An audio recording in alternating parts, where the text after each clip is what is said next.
Hey guys, welcome back. It is week 9 of fat loss using carbon, and this week I thought I would actually bring in old Lainey. I'm dog. back, bitches. It's been a hot minute, so yeah, welcome back. Got kicked out.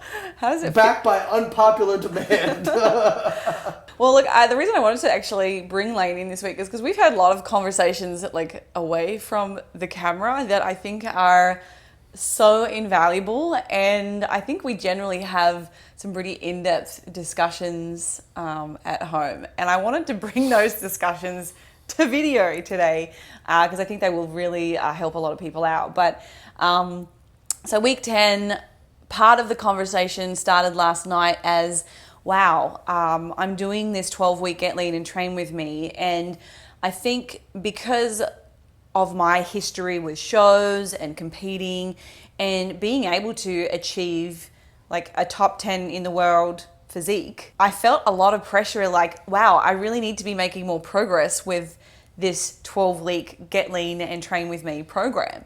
So I kind of said like to Lane, I feel like I'm disappointing people because I'll get on and do my update, and part of my goal has kind of been to have more flexibility. And I felt like I was failing a lot this week. I was like, oh my gosh, I'm going to get on and do my update again, and I haven't gotten the outcome that I had kind of set out. And I'm not used to achieving that.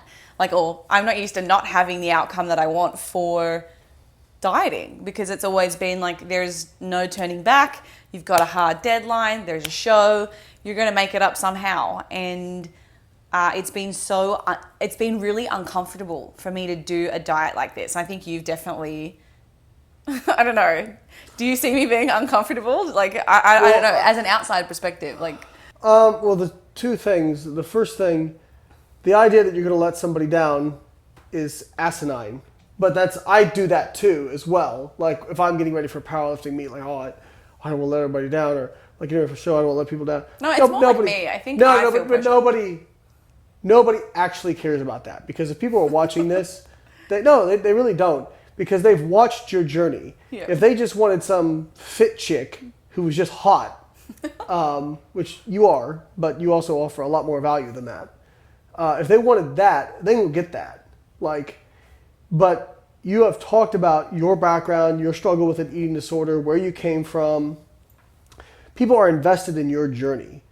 And I think the only way you would let people down is if you weren't true to your principles and you made it appear as everything was smooth sailing, when in actuality, you've had some significant hurdles.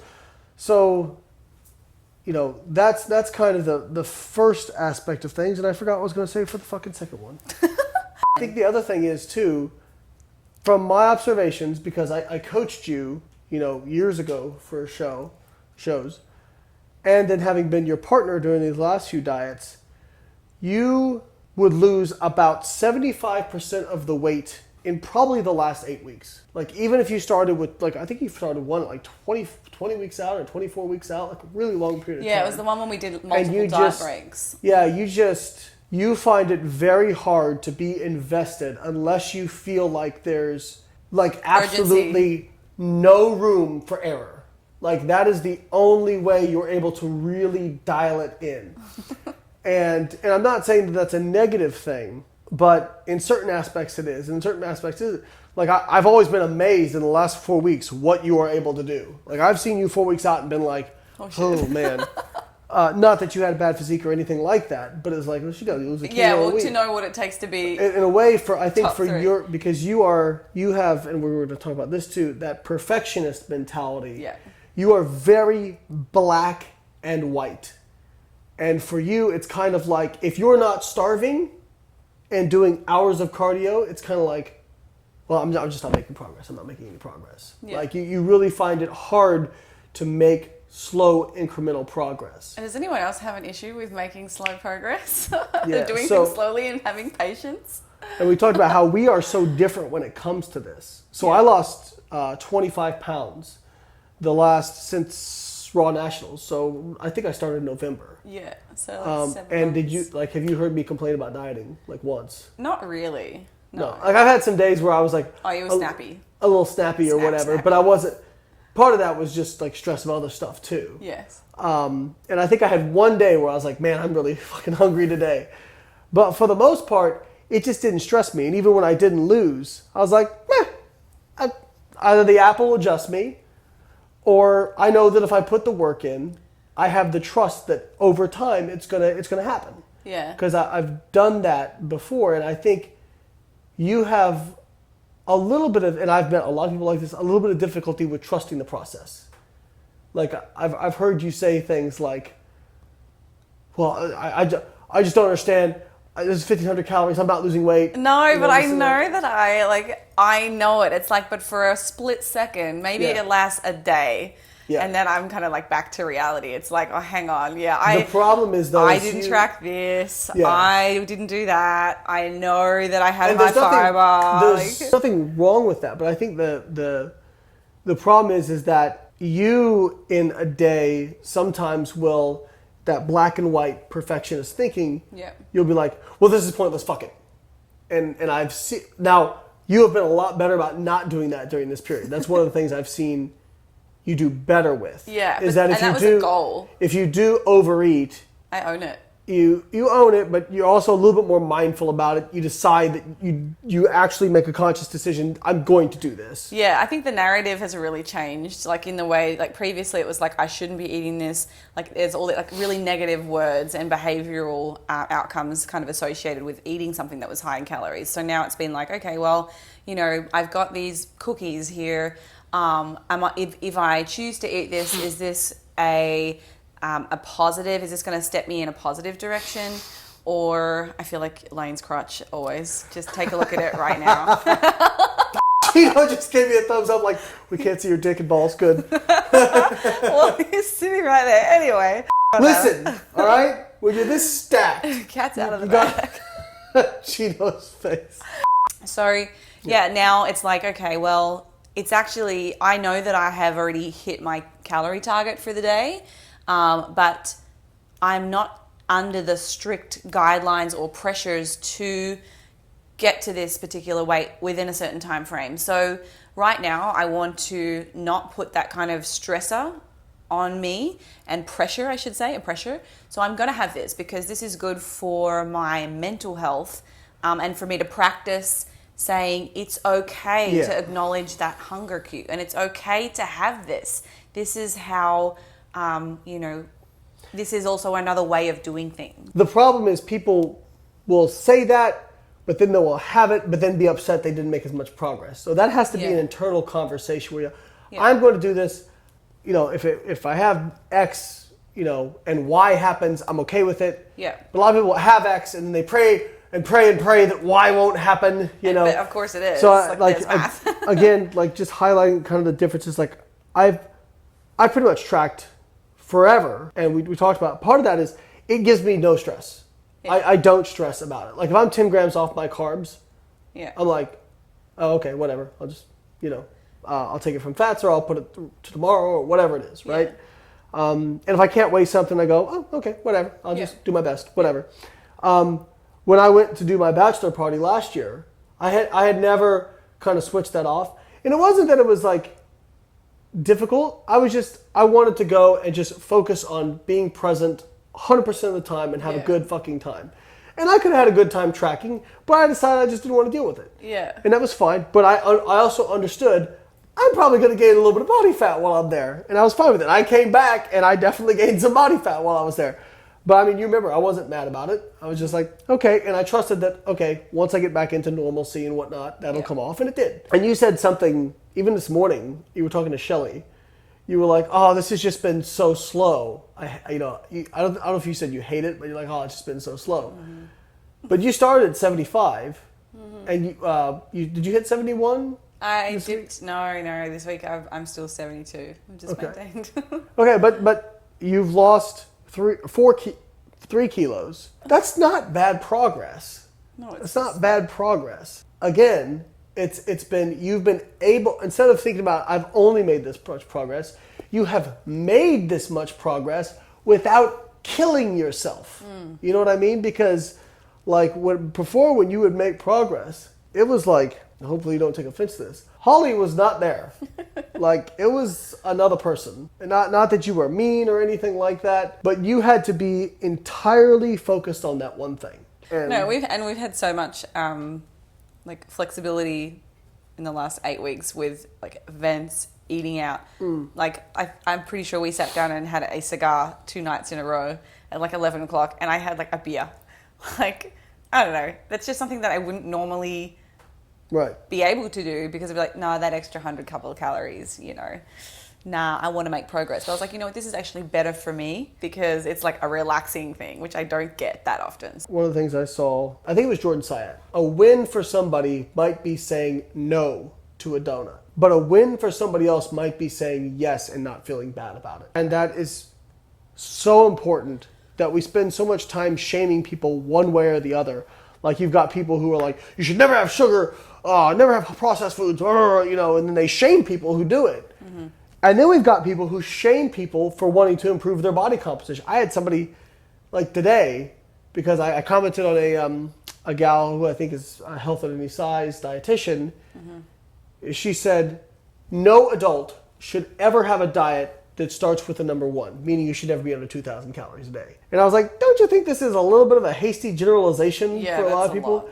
And people came in and they were like, oh, well, you're a diet coach. It makes sense that you're trying to sell diet culture. Mm-hmm. And I'm like, if you actually have listened to my stuff, I have tried to talk so many people out of dieting. It's like people are so extreme with this stuff. Yes. You know, there's a happy medium between, you know, shaming people for wanting to improve their body composition and shaming people for eating something, you know, hyperpalatable or tasty. There's room for both. There's a lot of stigma as well around like the fact that like for females, in order to put on like size, there's going to be a point of possible discomfort in your composition. So like that in itself is something that's really challenging, I think, for females like across the board to manage. It's a little bit more, I think, socially accepted to see like a dude like trying to get jacked and they're like carrying heavier body fat. I've talked to women too, and like some of them, it's almost like they feel guilty not being able to say that they're dieting. Really? Oh yeah. Terrible. They feel like just the fact that they aren't trying to lose weight. So they're like wrapped up in that identity. Yeah. Or something. That becomes a point of like a safety net almost. You know, it's a very complicated conversation, but I think in general, you have done better. You've had a couple moments or hours or days you've been really negative towards yourself, and I actually kind of caught you today. Somebody kind of gave you a compliment in the gym. You immediately kind of jumped in and were like, "Oh wow, we're deep in the off season," and you don't need to qualify it. I don't You know what I qualify mean? it to women though. I told you this before. So Right. Well, but it would be like, I don't know, same thing for me if I was getting ready for a power, like right now. Yeah. My back's been giving me a little bit of trouble. I'm not able to squat with the normal amount of weight to the normal depth. Yeah. So I'm having to do kind of pin squats and that sort of thing. It'd be like me today, I hit 550, and somebody would come up and say, "Man, you're really strong." And I said, "Well, you know, I actually do 100 pounds more than this. Mm-hmm. You know, I'm actually much stronger than this." It's not a good look. Mm-hmm. Does that make sense? But part of it is like I think you have a hard time giving yourself credit. Yeah, or just when you have been in condition and then you're not in the condition, like lean condition. But you are still lean and you are still in condition. The other thing I wanted to talk about this week was intuitive eating, because I think I get a lot of people saying like, is the goal like with tracking macros, is this something that we now can exercise like for a lifetime? Or is it something that we do like temporarily? Like, is there a place where intuitive eating fits? My intentions with a lot of my clients, and we certainly have a lot of conversations up front about this, is that once you get to a place where you have caloric flexibility and you are able to kind of exercise that intuitive approach, then of course, like the goal would be to not have to regulate yourself in some way with tracking. I know that you don't really find it much of an inconvenience. I honestly don't either. I do think that as we are kind of coming into an off season or an improvement season, and you have higher calories, just because of that higher caloric value, you don't have to be as rigid and thinking about it throughout the day, because you know you have so much more flexibility. So you can perhaps get to the end of the evening and think back about what you ate and be like, okay, well, I've actually got so much leniency at the minute, like I can do that. I can afford to just not even think about it during the day, and I can track it at nighttime. And then if I've got anything left, I'll keep eating. But when you are dieting, you kind of don't have that luxury. You have to make sure that you're setting yourself up to make sure you don't exceed your targets. It depends on what the goal is. This is a really long conversation because I just had a back and forth with Gabrielle Fondero about my post from yesterday. If the goal is improving a relationship with food and getting out of that diet mentality, I think eating intuitively makes sense. But keep in mind, intuitive eating was never meant as a tool to modify body composition. Mm-hmm. It's more like weight maintenance. The goal is not to gain weight.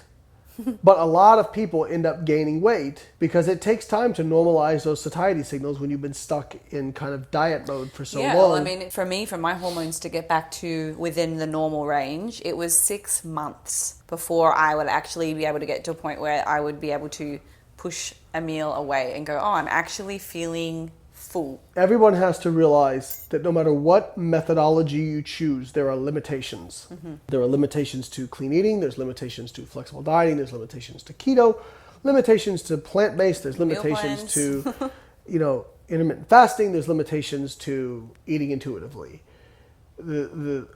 For me, flexible dieting has always been the best segue of feeling not stressed and able to make modifications to my body composition as I see fit. But for some people, perhaps that's eating intuitively because tracking and trying to hit 3 numbers triggers that perfectionism and stress response, that black and white thinking, and maybe they need to spend time away from it to get to that point. Getting back to the fundamental question, I think the goal is for everyone that I will probably choose to keep tracking, and honestly, just because it's so easy with the app now. And you can ask her. I hated diet apps. I hated every single one of them I tried. I didn't want to use it. I was using my Excel spreadsheet until we had Carbon, and then now I actually use the app, which is good since I own part of it. But it's just so easy, gives me no stress, takes very little time, that I'll probably continue to do it.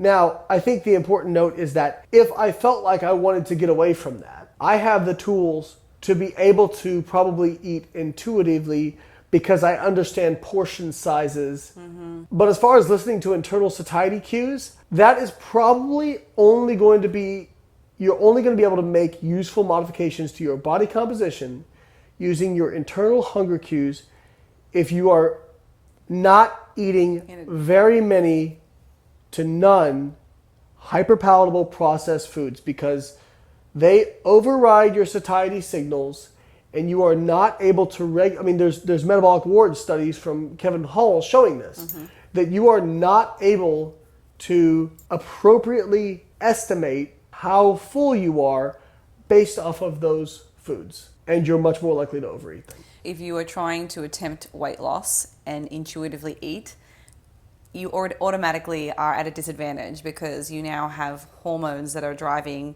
signals to eat.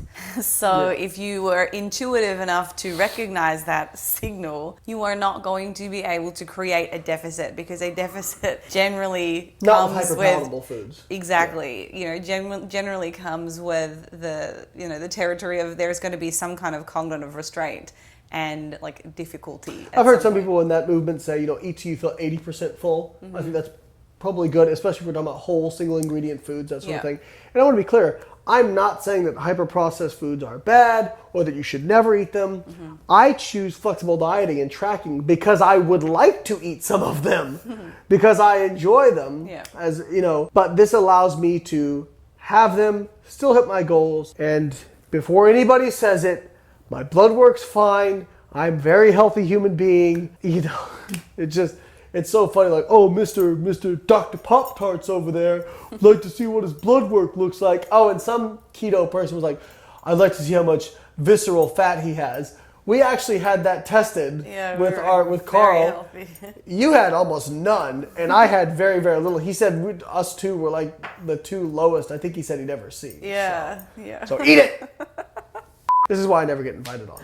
I have one lasting thought about intuitive eating. So I think that if you are somebody that has previously attempted to diet and you are truly struggling to lose weight on low calories. So I guess if we were to define what that might look like, I think if your intake is less than, say, 30 calories per kilogram of your lean body mass, that's pushing it in terms of like there's going to be some kind of restriction required, like, and constant thoughts about I better not have that because I'm going to exceed my calorie requirements. So if that is you, I don't think that it is feasible to expect an intuitive eating. But if you work to restore your metabolism through the process of reverse dieting, where you can get your calories back up to something that is more realistic, where there is less cognitive restraint, then I think intuitive eating is a phenomenal tool.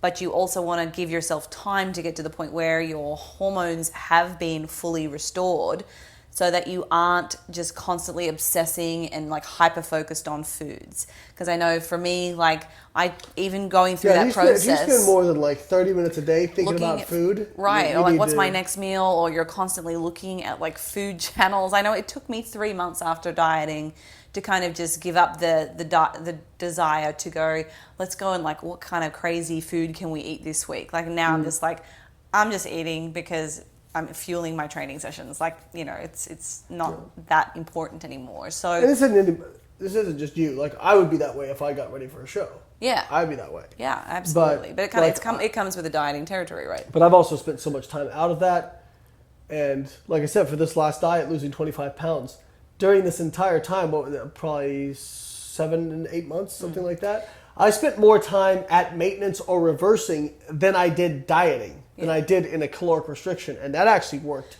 extremely well. I would actually love to have you intuitively eat, because your calorie intake right now is probably at that point where, and you've been doing this for so long, you and I have been tracking nutrition, we are good at estimating, like just to go through a several week period and just see like how you're able to maintain your weight without that analytical numbers game, weighing, taking your daily weight, and just see. Maybe when I'm older and can't have any more gains. Right now, there's still gains to be had. All right, when there's no gains on the table. Okay.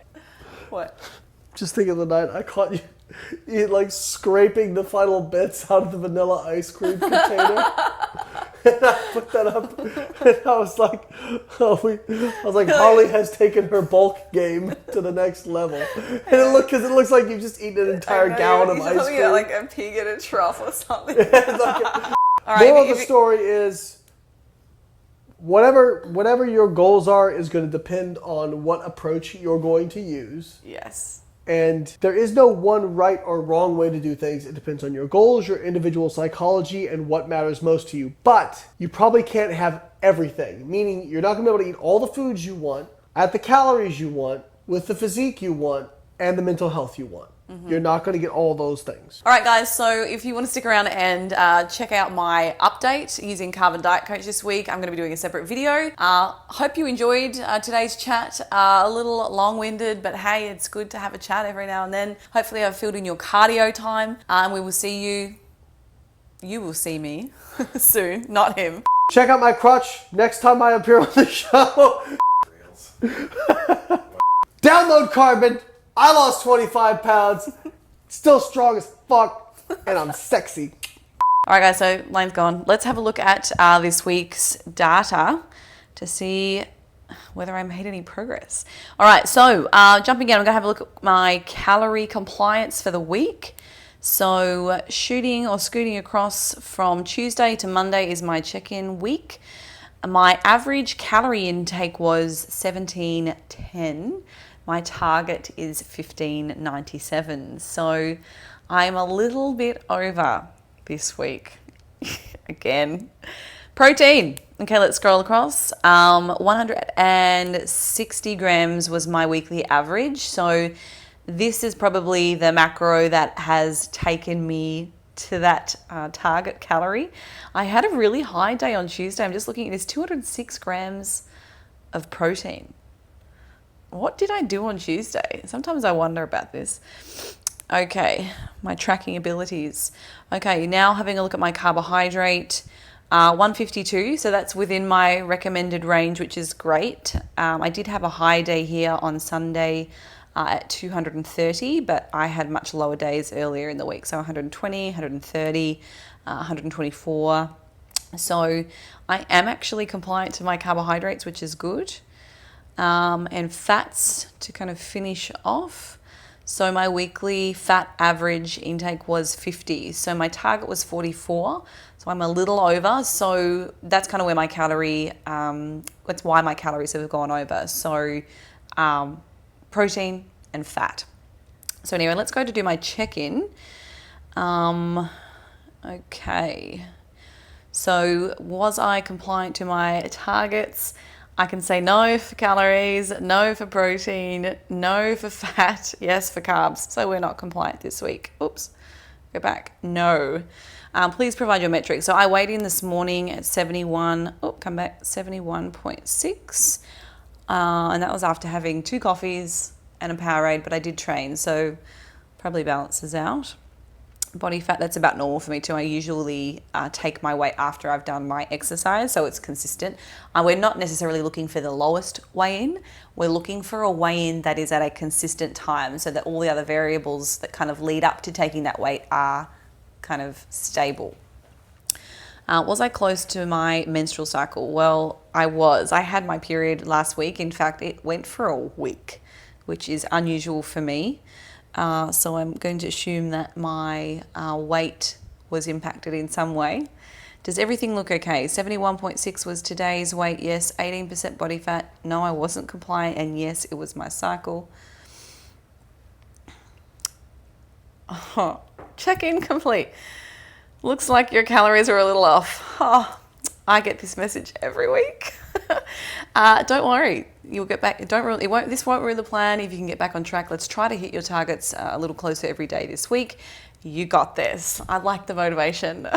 So my macros are not changing, but the good news is my weight is slowly starting to move in the direction when I decide to be compliant and when I'm not getting my cycles. So again, I think like Lane and I discussed, for me, from a mental health perspective, it is so important that I kind of say yes to having a little bit more flexibility, because it has been a really tough few years with dieting for shows. So whilst there is an internal cue that's like unhappy with the fact that I'm not making progress that I normally would, and it is challenging seeing myself at a heavier body weight.